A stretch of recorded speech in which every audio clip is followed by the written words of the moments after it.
하겠습니다. 고린도전서 10장 13절 말씀입니다. 사람이 감당할 시험 밖에는 너희에게 당한 것이 없나니 오직 하나님은 미쁘사 너희가 감당치 못할 시험 당함을 허락지 아니하시고 시험 당할 즈음에 또한 피할 길을 내사 너희로 능히 감당하게 하시느니라. 아멘. 계속해서 지금 성화구원의 속성에 대하여 살펴보는 중에 있습니다. 하나님의 주권적인 사랑과 은혜 안에서 기본 구원을 받은 성도들이 세상을 살아가면서 수고하며 애쓰며 노력하는 가운데 이루어가야 되는 성화구원에는 어떤 속성이 들어있는 것을 확인했는가? 첫 번째로는 행위성의 속성, 나가 점진성의 속성이 들어있음을 확인을 했으며 성도들 제각각의 행함에 따라 차등적인 영광을 누리게 되어 있는 차등성의 속성과 상급성의 속성이 들어있는 것을 이어 확인을 했습니다. 그리고 다시 성도가 힘쓰고 노력하지 않으면 행하지 않은 것만큼 잃어버리게 되어지는 상실성의 속성이 성화구원 속에는 들어있다. 이 부분을 확인을 한 바가 있습니다. 자, 더 나아가 그러면 성화구원에는 어떤 속성이 들어있는가? 여섯 번째로 수은성, 다시 말하면 협력성의 속성이 성화구원 속에 들어있다는 걸 확인할 수가 있습니다. 자, 성화구원은 성도 자신의 행위가 있어야지만이 이루어갈 수 있는 행위성의 구원입니다. 그럼에도 불구하고 성도들이 이루어가야 되는 이 성화구원은 하나님의 협력하심과 하나님의 도우심이 있어야지만이 비로소 가능하다. 이 말씀입니다. 그래서 바울은 로마서 8장 28절에서 이렇게 말씀을 하기도 하죠. 우리가 알거니와 하나님을 사랑하는 자, 곧 그 뜻대로 부르심을 입은 자들에게는 모든 것이 합력하여 선을 이루느니라. 이렇게 말씀합니다. 모든 것들이 합력하여 선을 이룬다는 것은 성화구원을 이루어감에 있어서 합력하여 선을 이루게 하신다는 그런 말씀입니다.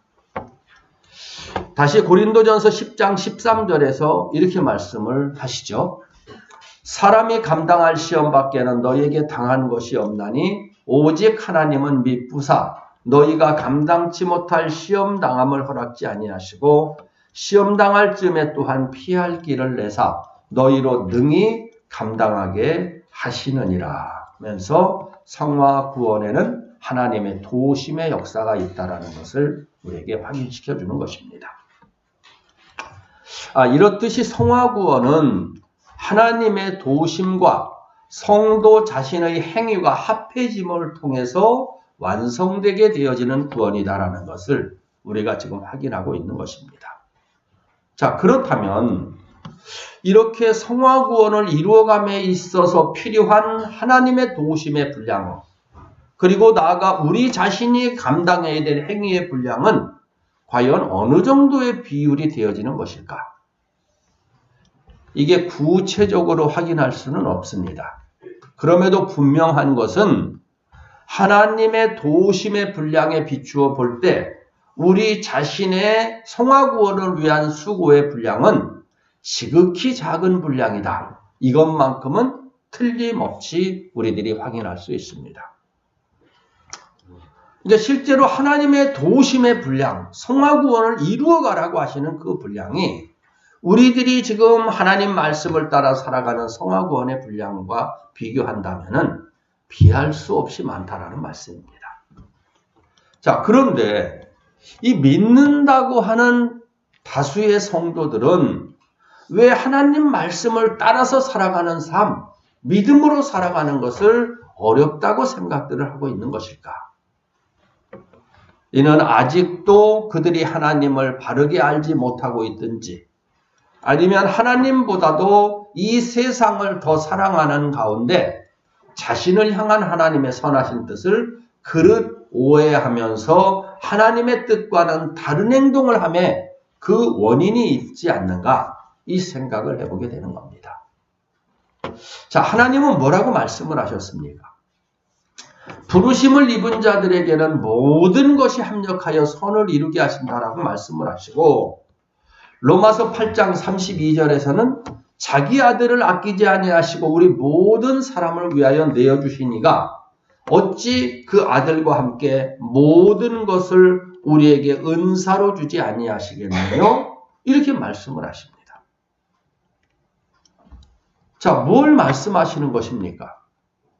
하나님께서는 항상 우리들과 함께 하고 계시면서 우리들의 성화권을 돕고 계시며 언제 어디서도 우리들을 지키고 계신다는 말씀입니다. 때문에 성도된 사람들, 이미 기본 구원의 은혜 안에 있는 사람들은 이 사실을 확신하면서 하나님 말씀을 따르는 믿음의 삶을 살아가면 되는 것입니다. 그리할 때 환경이 믿음으로 정복되어질 수 있게 되는 것입니다. 자, 다시 성경은 뭐라고 말합니까? 에베소서 1장 3절로 5절이었죠. 찬송하리로다 하나님 곧 우리 주 예수 그리스도의 아버지께서 그리스도 안에서 하늘에 속한 모든 신령한 복으로 우리에게 복 주시되 곧 창세전에 그리스도 안에서 우리를 택하사 우리로 사랑 안에서 그 앞에 거룩하고 흠이 없게 하시려고 그 기쁘신 뜻대로 우리를 예정하사 예수 그리스도로 말미암아 자기의 아들들이 되게 하셨으니 이렇게 말씀을 합니다. 자, 하나님께서는 우리 하나님 백성들에게 하늘에 속한 모든 신령한 복, 영원한 하나님 나라의 영광과 축복을 주시려고 이 세상을 그에 이르는 과정으로 창조하셨다. 이렇게 지금 성경은 말씀해 주세요. 자, 이는 뭘 지금 우리들에게 깨우쳐 주는 것입니까? 이 세상의 주인공이 하나님 백성이라는 사실을 여기서 깨우쳐 주고 있는 것입니다. 하나님 백성들, 이들이 지금 이 세상의 주인공이에요. 하나님께서는 이 하나님 백성들에게 하늘에 속한 모든 신령한 복을 복 주시려고 그에 이르는 과정으로 이 세상을 지으셨다라는 거예요. 그러니까 실제적으로 이 세상의 주인공은 하나님 백성들이고 불신자들은 그들의 실제적으로는 성화구원을 돕는 엑스트라의 역할, 보조자의 역할을 감당하고 있다는 걸 알 수가 있는 겁니다. 이를 대표적으로 우리가 확인하고 있는 것이 어디입니까? 바로 출애굽한 이스라엘 백성들 그 주변이었었죠. 그 당시 애굽 왕 바로와 애굽 사람들이 그곳의 본토인으로서 많은 권력을 그리고 많은 힘을 발휘하고 있었습니다. 이스라엘 백성들은 오히려 그들의 노예로 살고 있었지만 실제로 그곳의 주인공은 권세를 쥐고 있던 애굽 왕 바로나 또 많은 것들을 갖고 있던 애굽 사람들이 아닌 이스라엘 백성들이 그곳의 주인공이었던 것입니다. 그러니까 하나님 백성들이 있는 그곳에 하나님 백성 때문에 참된 의미를 갖게 되어지는 것이고 그 주변의 모든 환경들은 다 하나님 백성들의 성화 구원을 위하여 존재하는 것들이다. 바로 하나님 백성을 중심으로 모든 환경은 움직이고 있다. 이 사실을 깨달아야 된다는 것입니다. 여러분은 과연 이 사실을 확실하게 인지하고 있는 그런 삶을 살아가고 있습니까? 나 자신의 실체, 나 자신의 진정한 삶의 의미부터 하나님 백성들은 먼저 확인할 수 있어야 되는 것입니다. 그래야 바른 삶을 살아갈 수 있는 것입니다. 그리고 어떤 경우에도 하나님 백성들은 선한 일에 쓰임받는 주인공된 삶을 살아가게 되는 것이죠. 그곳의 주인공이 바로 하나님 백성들이기 때문에 그렇습니다. 바로 하나님께서는 기본 구원을 받은 하나님의 백성들이 이러한 선한 일의 주인공된 삶을 살아가도록 돕고 계시며 섭리하고 계신다라는 말씀입니다. 그래서 바울은 빌립보서 1장 6절에서 이렇게 말합니다. 너희 속에 착한 일을 시작하신 이가 그리스도 예수의 날까지 이루실 줄을 우리가 확신하노라. 이렇게 말씀을 합니다. 그러니까 하나님의 백성들이 하나님이 원하시는 믿음의 삶, 하나님 말씀을 따르는 선한 일의 주인공 된 삶을 살아갈 수 있는가 없는가 할 수 있다라는 것이에요. 이걸 보장해 주는 것입니다. 그래서 우리 속에 착한 일을 시작하신 이가 그리스도 예수의 날까지 이루시게 된다라고 말하는 거예요. 그러니까 우리가 거기에 응답하면 되는 것입니다. 응답을. 그리고 그렇게 살면 되는 것입니다. 사도 요한은 주님을 사랑하는 우리들이 성화를 이루어가면서 말씀에 순종하는 믿음의 삶을 살아가는 것이 어려운 것이 아니다. 이렇게 밝혀줍니다. 요한 1서 5장 3절인데요. 하나님을 사랑하는 것은 이것이니 우리가 그의 계명들을 지키는 것이라 그의 계명들은 무거운 것이 아니로다. 이렇게 말씀을 해요. 하나님을 사랑하는 사람은 하나님 말씀에 순종하는 삶을 살아가는 게 어렵지 않다라는 말씀입니다. 우리 인간적으로도 실제 어떻습니까? 어느 누구를 굉장히 사랑을 하고 있다고 하면은요, 사실은 스스로 자원해서 자신이 사랑하고 있는 그 사람의 원하는 행동을 하게 되지 않습니까? 옷도 사랑하는 사람이 원하는 그런 옷을 입고, 머리 모양도 역시 그런 모습으로 바뀌게 됩니다. 실제로요, 이 머리 모양이 갑자기 내 자녀가 바뀌었다. 그러면 그 뒤에 누가 있는가를 살펴야 됩니다, 여러분. 내 머리를 나는 이렇게 깎을 거야 하고 쫙 고집을 하고 있던 그 자녀가 갑자기 머리를 딱 바꿔요, 모양을. 그 뒤에 틀림없이 자기가 좋아하는 누군가가 있다라는 걸 여러분 알아야 됩니다. 그러니까 사랑하는 사람이 있으면은요, 사랑하는 사람이 즐거워할 때 자기 자신도 덩달아 즐거워하면서 내심 마음속으로 기쁨과 즐거움과 나아가 보람의 심정을 느끼게 되어 있는 것이죠.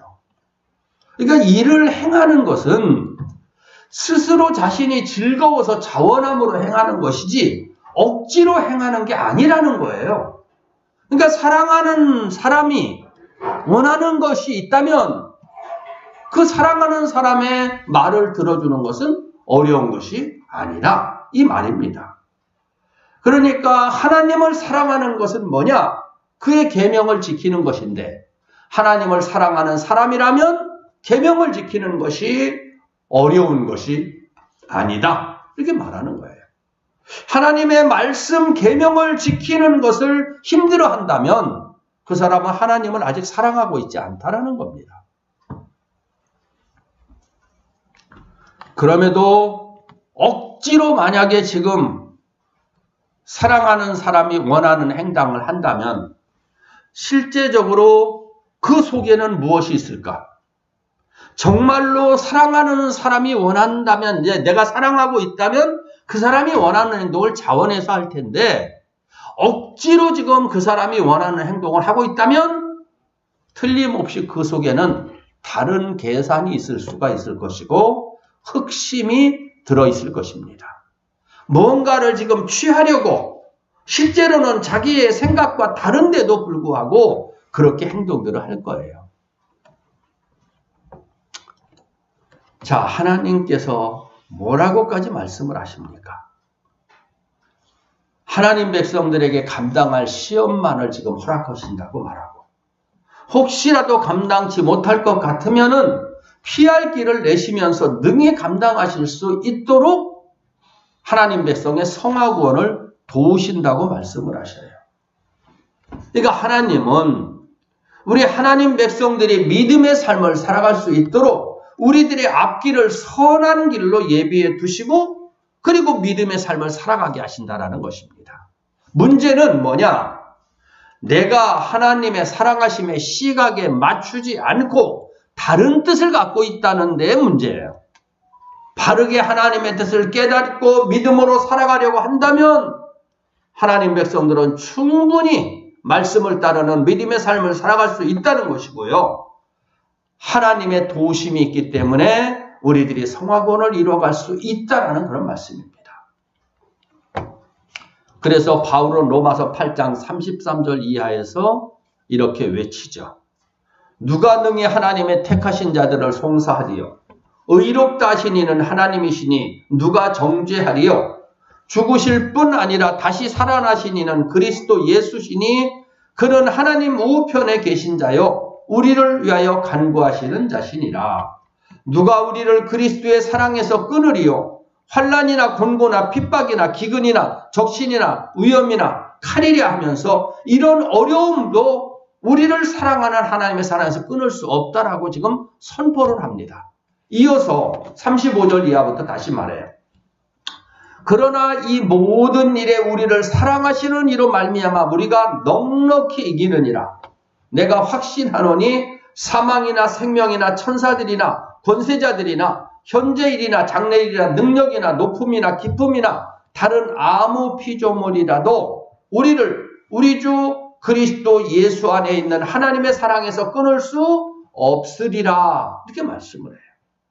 그 어떤 것도 우리에게 기본 구원을 주신 하나님의 그 크신 사랑에서 끊을 수 없다라고 말하고 있는 것이죠. 히브리서 7장 25절에서는 다시 이렇게 말합니다.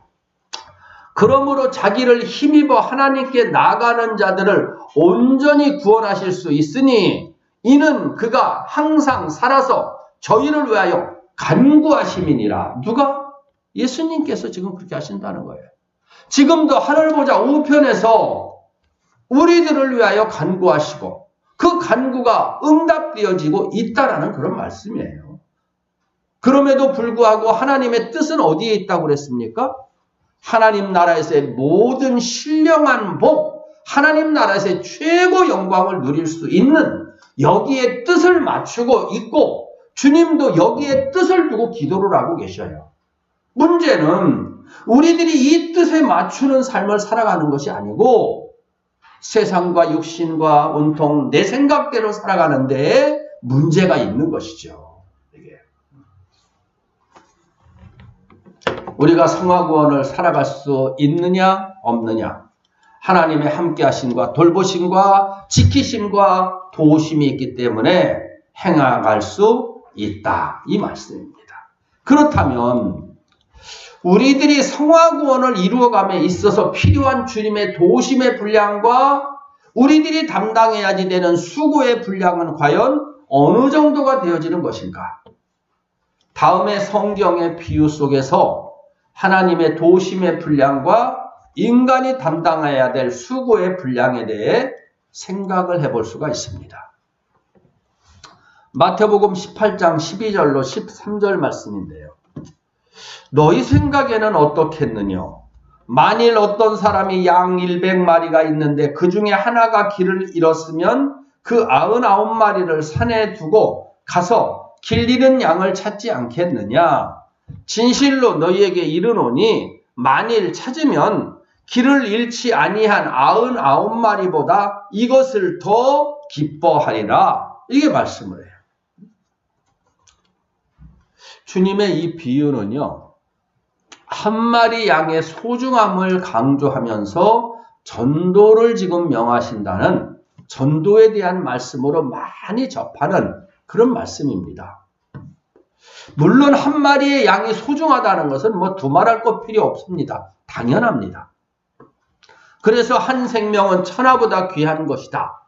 천하를 다 얻고도 자기 생명을 잃어버리면 그게 무슨 유익이 있겠느냐? 이렇게 주님이 말씀을 하시기도 하시죠. 그럼에도 우리가 여기서 간과해서는 안 되는 사실이 있습니다. 자, 길을 잃지 않은 99마리의 양보다 잃어버렸던 한 마리 양이 회개하고 돌아오는 것을 더 기뻐하신다. 이렇게 지금 말씀을 하고 있어요.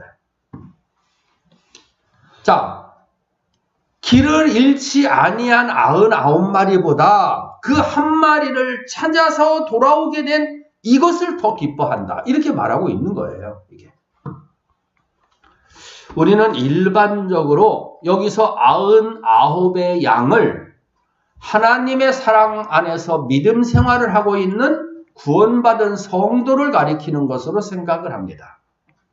그리고 길을 잃은 한 마리 양은 회개하면서 하나님 앞으로 돌아오는 성도를 가리키는 말씀으로 보편적으로 이해들을 해요.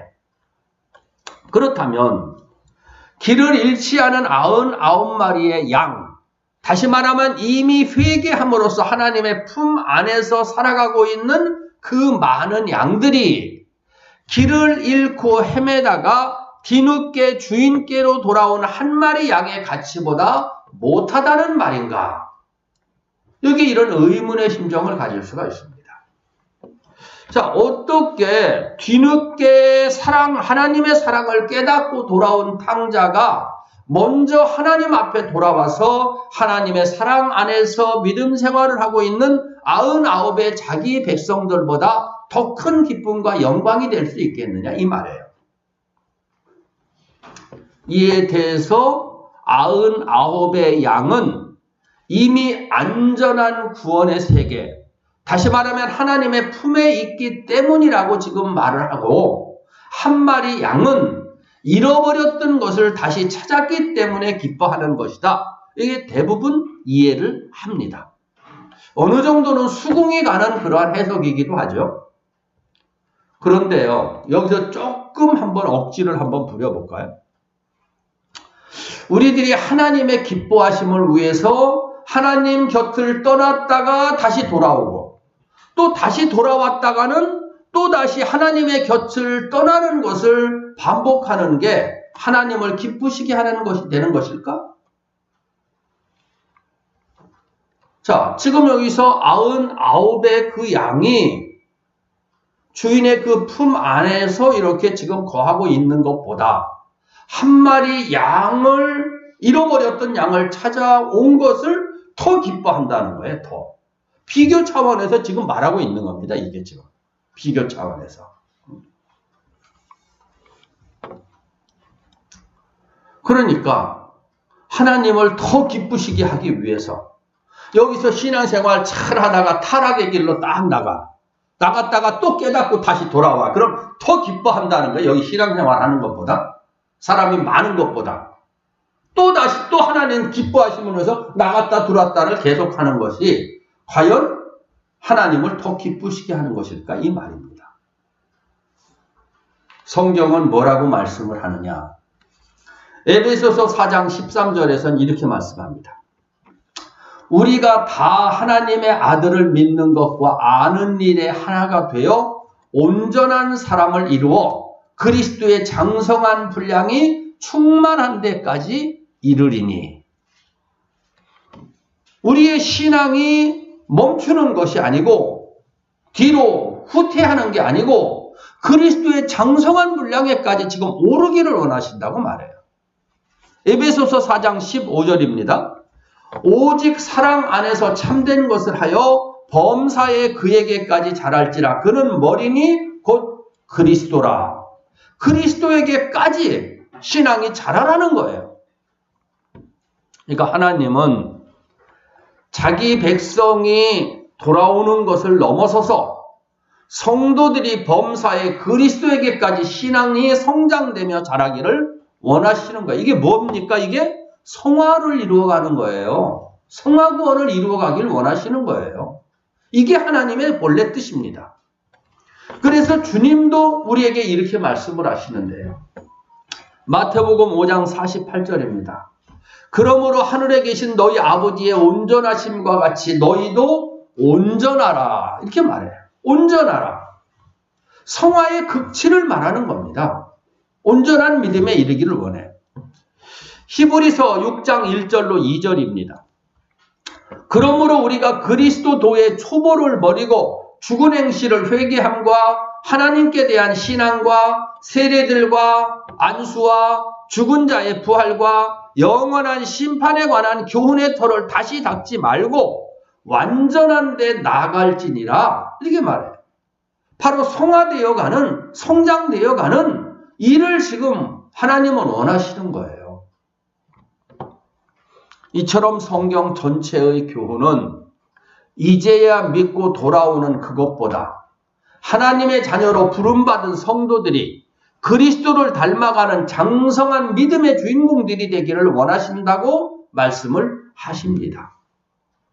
사실 하나님께서 한 마리의 양이 회개하고 돌아오는 것을 큰 기쁨으로 여기신다는 거에는요, 전혀 이의를 달 수가 없어요. 당연한 거예요.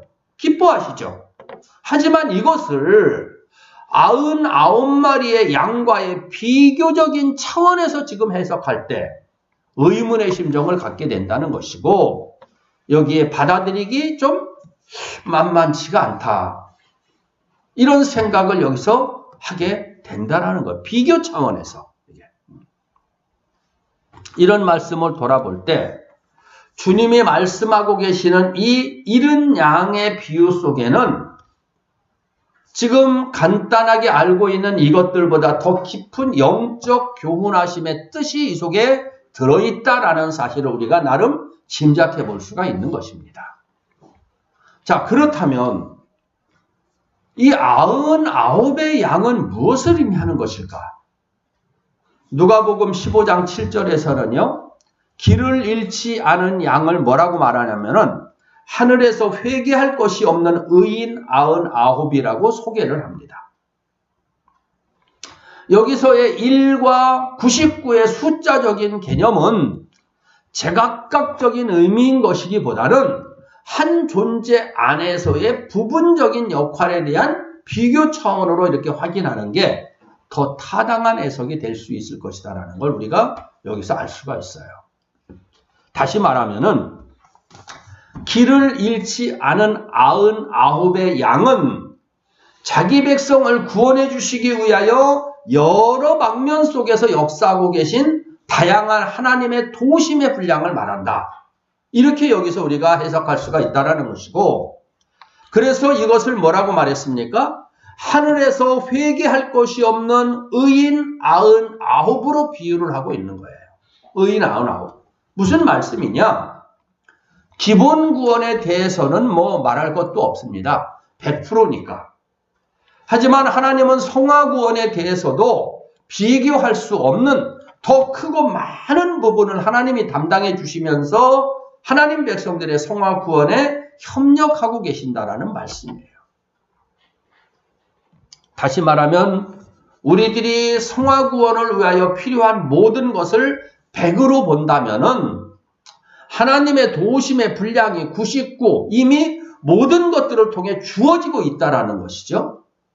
이 99에 해당한다고 볼 수가 있고, 우리들이 이 세상에서 하나님 말씀을 따라 순종하는 수고의 분량, 즉 성화의 분량은 그 중에 지극히 작은 1의 양의 분량에 불과하다 이 말입니다. 그럼에도 하나님께서는 이러한 1의 분량의 순종을 위하여 애쓰고 힘쓰는 우리들의 모습을 심히 기뻐하신다 이 말씀이시고, 이를 통해 더 크신 은혜와 축복을 베풀어 주신다라는 그런 말씀이에요. 이것이 바로 아가페적인 하나님의 사랑이라고 말할 수가 있고요. 이는 마치 부모가 사랑하는 자식을 위하여 모든 것을 희생하면서도 자녀가 행하는 지극히 작은 효행을 보고는 자신의 엄청난 희생은 생각지도 않으면서 기뻐하고 즐거워하며 자녀에게 더 큰 것을 주려고 준비하는 이런 것과도 마찬가지다. 이렇게 볼 수가 있는 겁니다. 실제로 여러분 부모가 자녀에게 행하는 것들이 얼마나 큰 분량입니까? 태어나면서부터 자녀는 생각도 못합니다.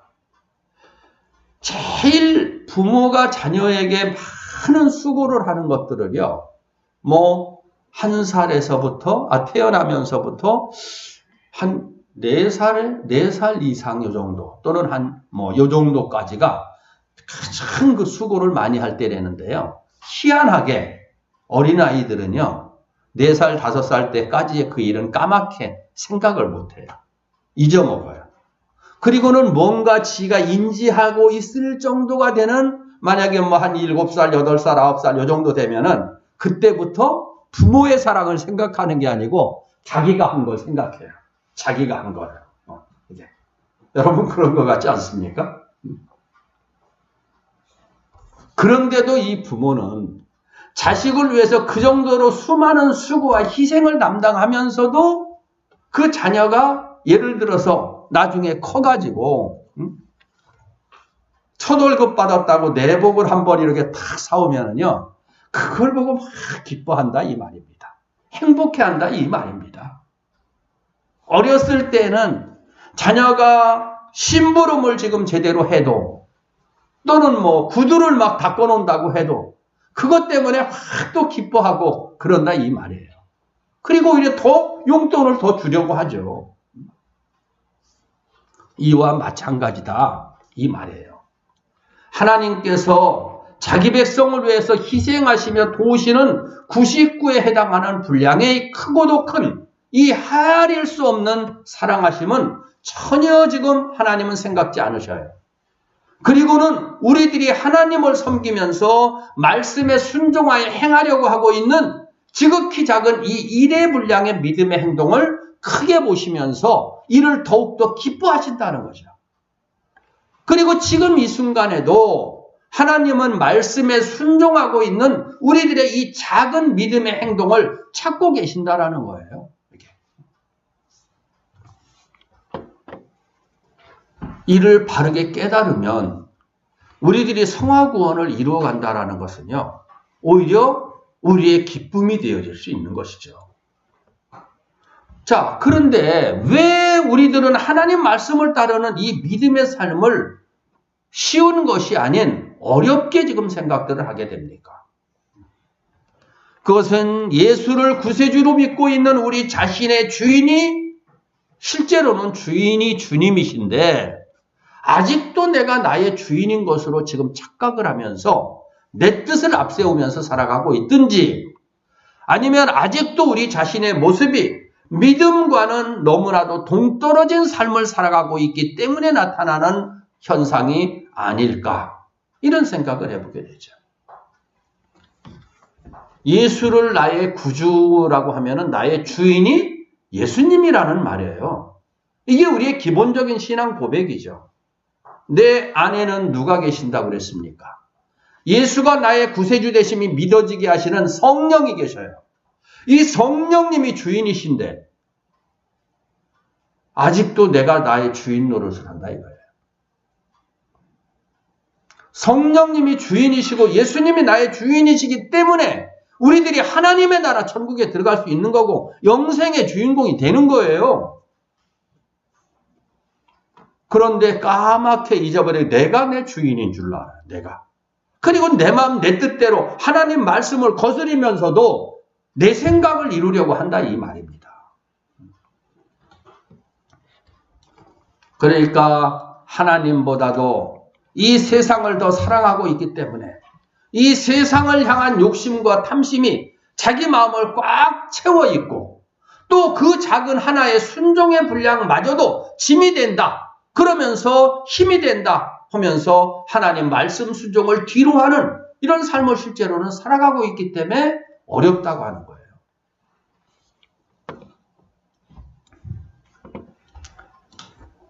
때문에 하나님 백성들은 우리들은 찬란한 영광과 축복을 유업으로 준비해주고 계시는 이 하나님의 사랑과 크신 은혜 앞에서 진중하게 우리 스스로의 모습부터 먼저 되돌아봐야 되는 겁니다. 나는 과연 어떤 사람인지, 나는 과연 어떤 삶을 살아야 되는 사람인지, 나의 결국은 과연 어떤 결국으로 나타나게 될 것인지 이를 바르게 먼저 믿음으로 돌아볼 수 있어야 된다 이거예요. 그래서 사도 요한이 이렇게 증언합니다. 요한일서 4장 10절에 사랑은 여기 있으니 우리가 하나님을 사랑하는 것이 아니요 오직 하나님이 우리를 사랑하사 우리 죄를 위하여 화목제로 그 아들을 보내셨음이니라 이렇게 말해요. 자, 실제적으로 사랑은 하나님이 우리들에게 베풀어 주시는 거예요. 자, 지금까지 우리는 살펴본 여러 가지 이 성화구원에 대한 부분을 살펴보면 무엇 결론을 얻게 됩니까? 어떤 결론을 받게 됩니까? 바로 성화구원의 결정적인 힘, 성화구원의 원동력도 사실은 하나님께 있는 것이다. 우리들이 힘들다, 또 어렵다고 말하는 우리들의 행함의 수고는 하나님의 도심의 분량과 비교할 때 극히 작은 미세한 분량에 불과하다. 이 사실을 새삼 확인하는 것입니다. 때문에 우리들이 하나님을 위해서 무엇을 행했다든지 무엇을 했다고 우쭐대거나 자랑할 수 없는 것이고 교만할 수 없는 것입니다. 왜? 지금도 99의 분량으로 우리들의 성화구원을 돕고 계시는 하나님의 일하심이 있기 때문에 그런 것입니다. 그래서 베드로전서 4장 11절에서 베드로 사도가 이렇게 말하죠. 만일 누가 말하려면 하나님의 말씀을 하는 것 같이 하고 누가 봉사하려면 하나님의 공급하시는 힘으로 하는 것 같이 하라. 이는 범사에 예수 그리스도로 말미암아 하나님이 영광을 받으시게 하려 함이니 그에게 영광과 권능이 세세 무궁토록 있느니라. 아멘. 이렇게 말해요. 하나님의 백성들이 무슨 말을 하려면 하나님 말씀을 하는 것 같이 하고 특별한 일이 아니고 당연한 거예요. 무슨 봉사를 하려면 하나님의 공급하시는 힘으로 하는 것 같이 하라. 당연한 것입니다. 그리고 이 모든 것에 대한 영광을 하나님이 받으셔야 되는 건 당연한 것입니다. 이게 자기 본분을 알고 있는 기본 구원을 받은 하나님의 백성들, 지금도 성화구원의 많은 분량을 감당해주고 계신 하나님의 은혜를 깨닫고 있는 성도들의 마땅한 신앙 자세인 거예요. 이게.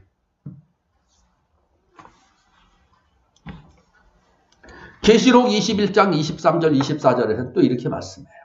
그 성은 해나 달의 비침이 쓸데없으니 이는 하나님의 영광이 비치고 어린 양이 그 등이 되심이라.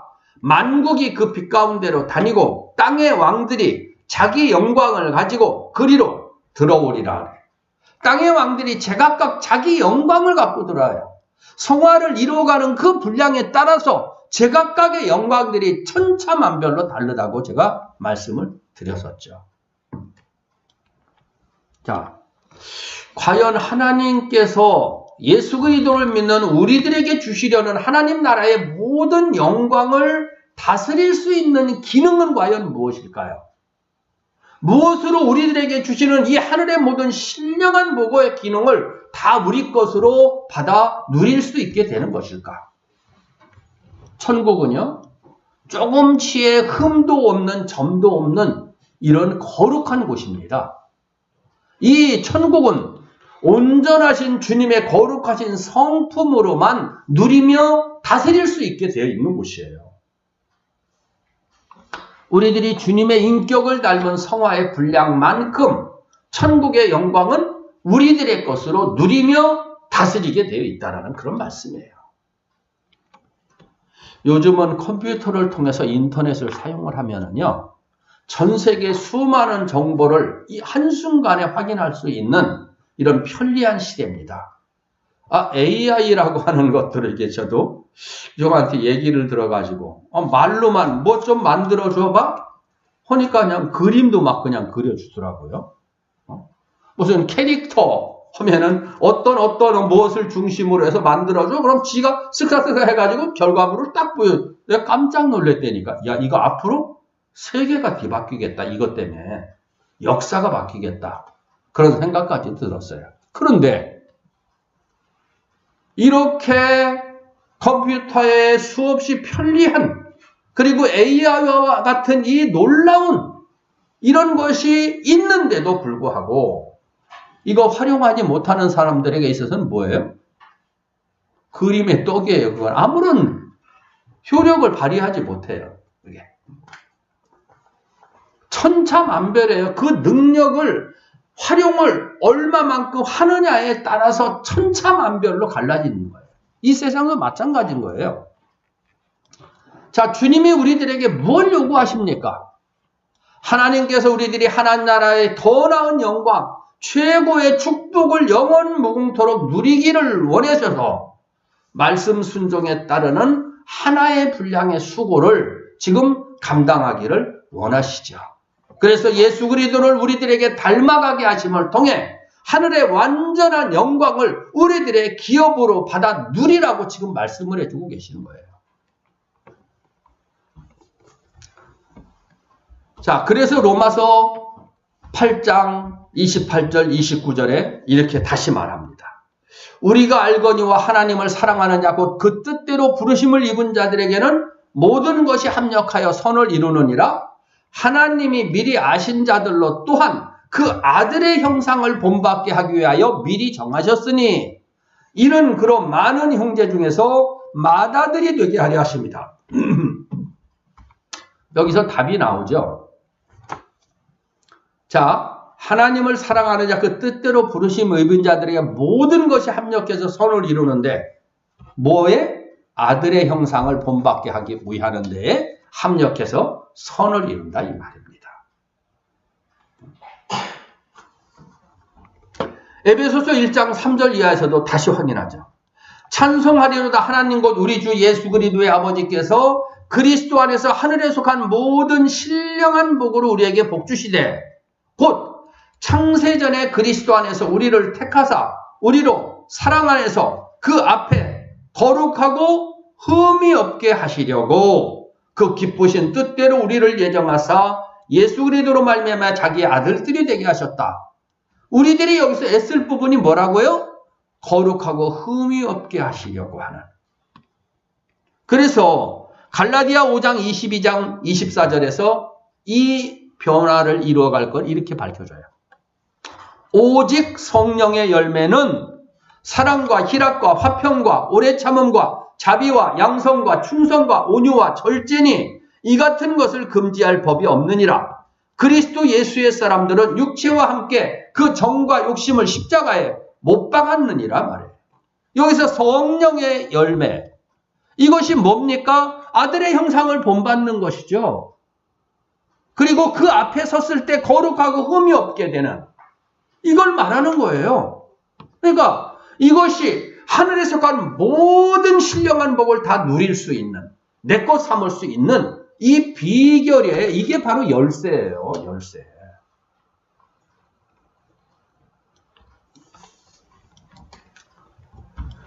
자, 그런데도 많은 믿는 사람들을 보면 이렇게 하나님의 원래의 뜻하심이고 믿음의 핵심이라고 할 수 있는 주님을 닮아가는 내적인 변화에는 별 의미를 두지 않고 애를 쓰지도 않아요. 그리고는 온통 겉으로 드러나는 일들만을 믿음으로 행하는 행동으로 생각하면서 겉으로 나타나는 열매만을 맺기 위해 일생을 달려가는 이런 모습들을 보게 되죠. 하나님께서는 우리들에게 무엇을 원하고 계실까요? 하나님이 무언가 부족한 것이 없으셔서 우리들에게 하나님의 그 부족한 부분을 채우게 하라고 그렇게 하실까요?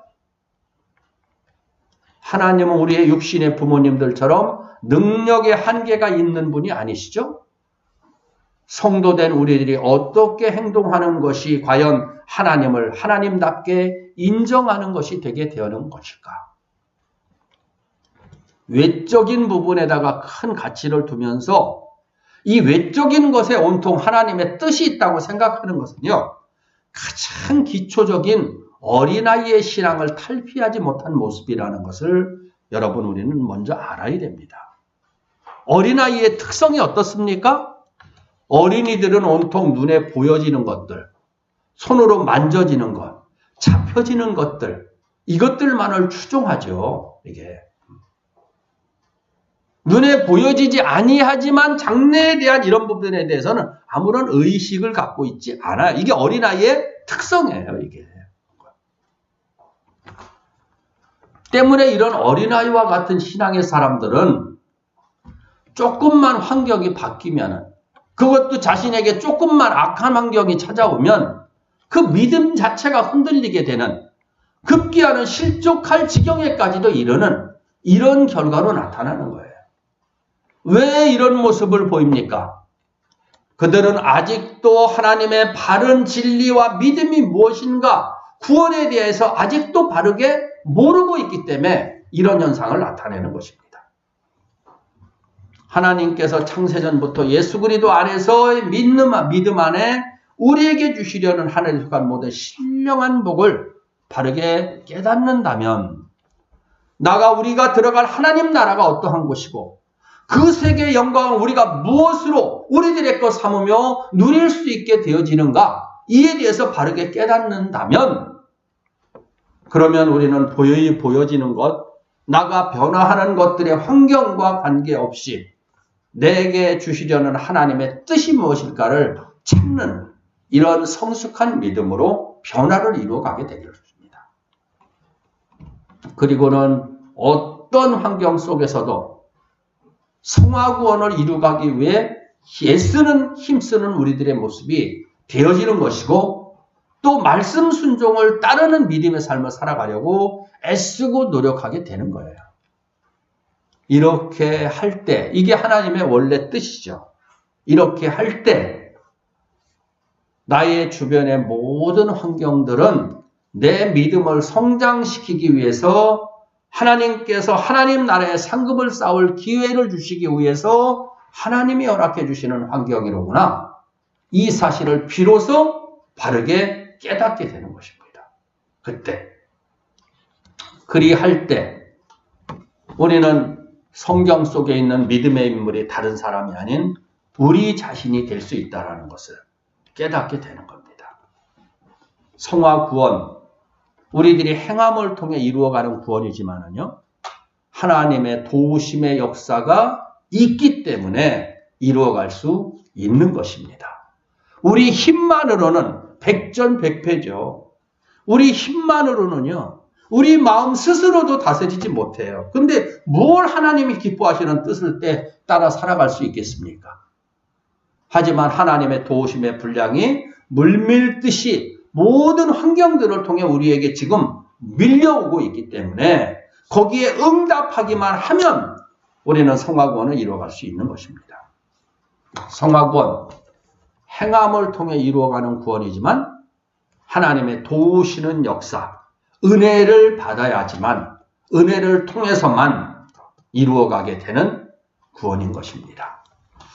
하나님, 이제 저희들에게 기본 구원의 은혜를 주시고 성화 구원의 삶을 살아가라고 말씀을 하시는데, 이 성화 구원의 삶조차도 하나님께서 모든 하나님 도우심의 역사를 베풀어 주시는 과정에서 저희들에게 말씀에 응답하라는 지극히 작은 저희들의 행위를 요구하신다는 것, 그 행위를 요구하시는 것조차도 하나님의 기뻐하심의 뜻보다는 사실은 저희들에게 더 큰 은혜와 더 큰 축복을 누리게 하시려는 하나님의 우리를 사랑하시는 그 사랑 속에서 주시는 말씀이라는 것, 이 시간 깨닫게 됩니다. 하나님께서 저희들의 심령 속에 하나님을 하나님답게 바르게 알게 하시고 하나님 나라의 영광에 대한 확신이 있게 하시며 성화구원을 이루어가는 그 가치 있는 삶에 저희들이 앞으로의 모든 일생의 삶의 환경 속에서 성화구원을 이루어갈 수 있도록 더더욱 은혜로 충만케 하여 주옵소서. 예수님의 이름으로 기도드립니다. 아멘.